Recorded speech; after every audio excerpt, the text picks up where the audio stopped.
Professor Thompson, a celebrated historian, felt a familiar pang of envy as he watched his younger colleague, Dr. Lewis, field questions after a captivating lecture.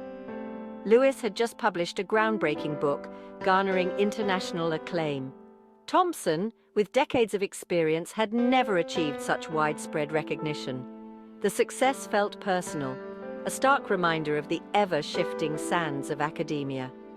Thompson's internal conflict wasn't about Lewis's accomplishments.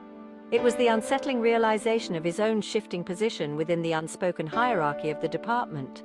The accolades, the invitations to prestigious conferences, the sudden influx of research funding, these had always gravitated towards Thompson. Now they were drawn to Lewis. This anecdote, though seemingly specific, unveils a universal truth about academia. It is a world where success, while celebrated, also breeds competition. The pursuit of knowledge and the pursuit of prestige often intertwine. This creates a complex dynamic where the joy of discovery can be overshadowed by the constant pressure to stay ahead. The academic world, often perceived as a haven for intellectual exploration, is not immune to the human tendencies of ego and ambition. Success, especially unexpected and rapid success, can disrupt carefully constructed hierarchies, leading to tension, insecurity, and sometimes outright conflict.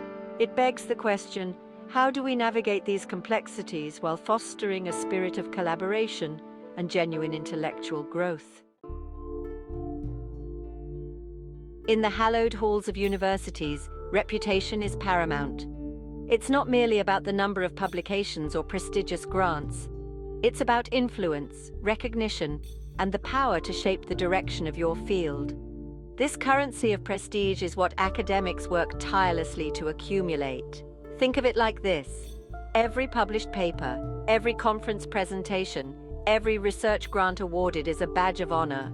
These accolades contribute to an individual's academic capital. This capital, in turn, opens doors to opportunities, leadership roles, invitations to speak at international forums, and the ability to shape the future of their field. Naturally, established academics like Professor Thompson in our earlier story have spent years amassing this capital. They've published extensively, mentored countless students, and hold influential positions within their institutions. They are, in essence, the gatekeepers of their respective disciplines. However, the arrival of a high-achieving newcomer like Dr. Lewis disrupts this established order. Suddenly, there's a new player on the field, someone who challenges the existing power dynamics. This challenge isn't always intentional. Sometimes it's simply a byproduct of producing exceptional work. The emergence of a prolific scholar like Dr. Lewis introduces an element of uncertainty. Established academics, accustomed to being at the forefront, might perceive this new energy as a threat. This isn't always about malice or insecurity. It's about protecting one's legacy, maintaining influence, and ensuring their contributions remain relevant. The dynamics at play are subtle. Imagine a departmental meeting where a groundbreaking research proposal is being discussed. The established professor, used to their ideas being readily accepted, might find their authority subtly challenged. The younger, more audacious colleague might offer a different perspective, their recent success lending weight to their words. This power shift can be unsettling. It forces established academics to confront the possibility that their ideas, once considered cutting edge, might be superseded. It's a stark reminder of the transient nature of academic success. This fear of becoming irrelevant, of being overshadowed by the next generation, can fuel tension and conflict. Imagine a seasoned athlete witnessing the meteoric rise of a rookie prodigy. The veteran, aware of their own declining abilities, feels a mix of admiration and apprehension. The same holds true in academia. The arrival of a high achiever can be both inspiring and unsettling, forcing everyone to reevaluate their place within the hierarchy. Section 4. Shifting Sands. The impact of prolific scholars. It's crucial to acknowledge that the presence of prolific scholars is ultimately beneficial for academia as a whole. Their drive, their fresh perspectives, and their ability to push boundaries are essential for progress.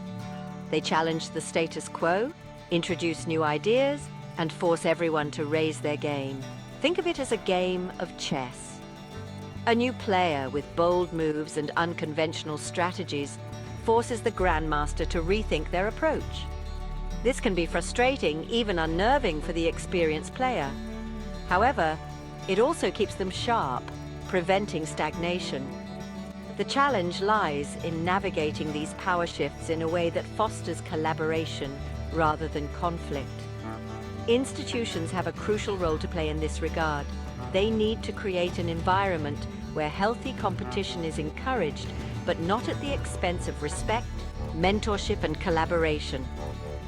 Imagine a research lab where a senior scientist, instead of feeling threatened by a younger colleague's success, sees it as an opportunity.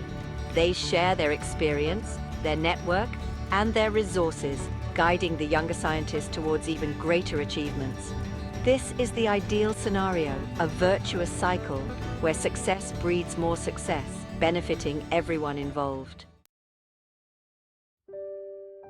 Section 5. A question of balance, nurturing talent, preserving experience. The key is to find a balance between nurturing new talent and respecting the contributions of established academics. Institutions need to create avenues for both groups to thrive. This might involve mentorship programs that pair rising stars with experienced faculty, fostering intergenerational collaboration. Furthermore, universities should celebrate success in all its forms.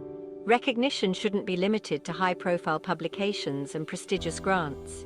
Acknowledging the contributions of those who dedicate themselves to teaching, mentoring, and community engagement is crucial. Imagine a university that celebrates the professor who inspires hundreds of students each year with the same enthusiasm as the researcher who publishes in a top-tier journal. This shift in perspective, recognizing the multifaceted nature of academic contribution, can foster a more supportive and less competitive environment. Ultimately, the goal is to create a culture where success is not a zero-sum game. It's not about one person winning at the expense of another. It's about fostering an environment where everyone feels valued, where collaboration is encouraged, and where the pursuit of knowledge is the ultimate reward. Section 6. The future of academia, collaboration or conflict.